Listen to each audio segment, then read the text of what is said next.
ہر چیز. ہم پانی پیتے ہیں تو ہمیں نہیں پتا ہوتا کہ یہ صاف ہے یا گندا ہے. دودھ پیتے ہیں تو پتہ نہیں ہوتا کہ اس میں کیا کچھ ہے. آٹا کھاتے ہیں تو پتہ نہیں ہوتا کہ اس کے اندر کیا ہے. اب تو یہ بھی شک ہے کہ چینی گنے کی ہے یا پلاسٹک کی ہے. اب یہ بھی شک ہے کہ چاول پلاسٹک کا ہے یا زمین سے اگنے والا ہے. اب یہ بھی شک ہے کہ انڈا مرغی نے دیا ہے یا فیکٹری کے اندر پلاسٹک کا انڈا بنا ہوا ہے. ہر چیز شک. مولانا زاہد راشدی صاحب دامت برکاتہ العالیہ فرماتے ہیں اس دور کا سب سے بڑا فتنہ تشکیک ہے. یہاں تک کہ دین کو بھی مشکوک بنا دیا گیا, احکامات الہیہ کو بھی مشکوک بنا دیا گیا, حدود اللہ کو بھی مشکوک بنا دیا گیا. کتنے افسوس کی بات ہوتی ہے کہ ہمارے لیے عید کو بھی مشکوک بنا دیا گیا. ہماری عید ہر سال سعودیہ سے ایک دن بعد میں ہوتی ہے. وہ ایک دن پہلے روزہ رکھتے ہیں, ایک دن پہلے عید کرتے ہیں. ہم ایک دن بعد روزہ رکھتے ہیں, ایک دن بعد عید کرتے ہیں. یہ ایک عمومی ہماری ایک روایت رہتی ہے اور ایک فرق بھی ہوتا ہے اور سب اس کو سمجھتے بھی ہیں. اور وہاں 30 روزے ہوئے اور ہمارے 29 روزے ہوئے. انہوں نے ایک دن پہلے روزہ رکھا اور ایک دن پہلے چاہیے تھا کہ وہ عید کرتے, ہم اس کے بعد کرتے. اور پھر رات کو عموماً پاکستان کی تاریخ میں جب بھی چاند کا اعلان تاخیر سے ہوا اس وقت ضرور سلطنت نے غلطی کی.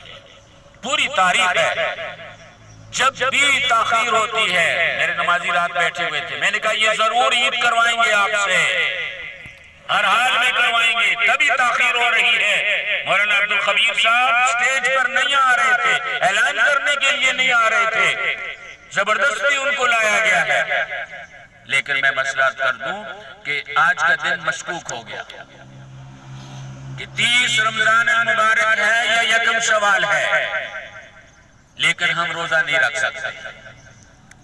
اس لیے روزہ نہیں رکھ سکتے, مجھے کئی فون آئے رات کو, جی بہت لوگوں نے کہا ہم عید نہیں کریں گے, ہم روزہ رکھیں گے. میں نے کہا نہیں, روزہ نہیں رکھنا. آپ صلی اللہ علیہ وسلم کی ایک حدیث آپ فضائل رمضان میں سن چکے. نبی صلی اللہ علیہ وسلم نے فرمایا جس نے شک کے دن روزہ رکھا اس نے ابوالقاسم صلی اللہ علیہ وسلم کی نافرمانی کی. تو حضور نے شخص کے دن کے روزے سے منع کیا ہے, چاہے وہ رمضان المبارک کی یکم تاریخ ہو, رمضان میں شک ہو جائے تو مت روزہ رکھو, شک کے دن روزہ چھوڑ دو. اللہ کے نبی کا فرمان ہے. اور آج عید کا دن ہے نہیں ہے, رمضان ہے, یکم شوال ہے, 30 رمضان ہے, شک ہو گیا ہے, لہذا تقاضا یہ شک کی وجہ سے ہم روزہ نہ رکھیں. لیکن میں تمام حضرات سے کہتا ہوں شوال کے اندر آج کے دن کی روزے کی احتیاطاً قضا ضرور کرائیں. بتا رہے ہیں شرارت ہوئی ہے, اور چونکہ 2 باتیں ہیں, اللہ ہمیں ہدایت نصیب فرمائے. ہم اللہ اور اس کے نبی کی بات پر اتنا یقین نہیں کرتے جتنی رائج الوقت باتوں پر یقین کرتے ہیں. وہ جو میں آپ کے سامنے بار بار کہتا ہوں, دادی اماں اور نانی اماں کا دین بڑا سخت ہے ہمارے ہاں, خدا کا اور اس کے مصطفیٰ کے دین کی کوئی حیثیت نہیں ہے. پتہ نہیں کس کی دادی نے کہہ دیا تھا کہ جس عید پر جمعہ اور عید جمع ہو جائے وہ بڑا نحس دن ہوتا ہے, وہ بڑا بھاری ہوتا ہے, حکمرانوں کی حکومتیں گر جاتی ہیں. حالانکہ اگر عید بھی جمع ہو جائے اور جمعہ بھی جمع ہو جائے تو نور نالا نور, یہ تو 2 برکتیں جمع ہو گئی. جمعہ بھی جمع ہو گیا, عید بھی جمع ہوگی, اس پہ تو بہت خوش ہونا چاہیے. لیکن چونکہ یہ دادی اماں کی روایت ہے, نانی اماں کی روایت ہے, یہ انسانوں کا بنایا ہوا قانون ہے, اس لیے لوگ اللہ کے قانون کو توڑتے ہوئے نہیں ڈرتے لیکن مخلوق کے قانون سے ڈرتے. شاید حکمرانوں نے کہا ہو کہ پی ڈی ایم تو ہمارا جنازہ نہیں نکال سکی, لیکن کیا پتا یہ جمعے کی عید ہمارا بیڑا غرق کر دے. میں نے فجر میں بھی دعا کی ہے, اب بھی دعا کرتا ہوں, یا اللہ جمعرات کی عید کو ان کے اوپر بھاری کر دے. اگر انہوں نے 22 کروڑ عوام کو روزہ کھلوایا ہے, غلط عید کروائی ہے, یا اللہ ہم دعا کرتے جمعے کی عید کو تو یہ بھاری سمجھتے ہیں, یا اللہ تو جمعرات کی عید کو بھاری کر دے. عید کی نماز آسان نماز ہوتی ہے, 2 رکعت نماز ہم پڑھتے ہیں. عید الفطر کی واجب 7-6 تکبیرات کے, اور تکبیرات جو زائد ہوتی ہیں وہ پہلی رکعت کے اندر ہم ثنا کے بعد 3 تکبیرات کہتے ہیں, اور اس کے بعد عام نماز کی طرح نماز پڑھی جاتی ہے. پھر دوسری رکعت کے اندر رکوع سے پہلے 3 تکبیرات کہی جاتی ہیں، پھر رکوع کر کے نماز مکمل کی جائے گی۔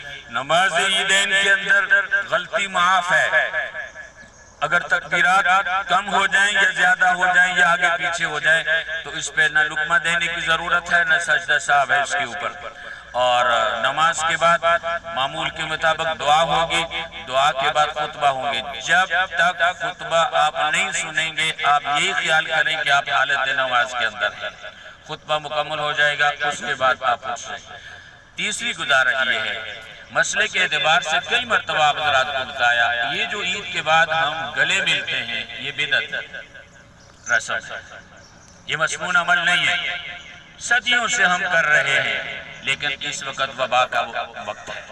اس لیے میں تمام نمازی حضرات سے کہوں گا کہ برائے مہربانی زیادہ سے زیادہ ملنا ہے تو ہاتھ ملا، یہ گلے ملنے والی رسم کو کم از کم اس ماحول کے اندر چھوڑیں۔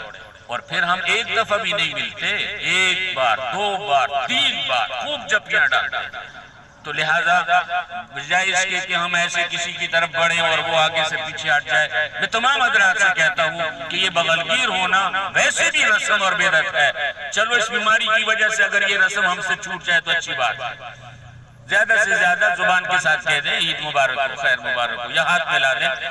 انشاءاللہ سب حضرات صفیں درست کریں، نیت کریں۔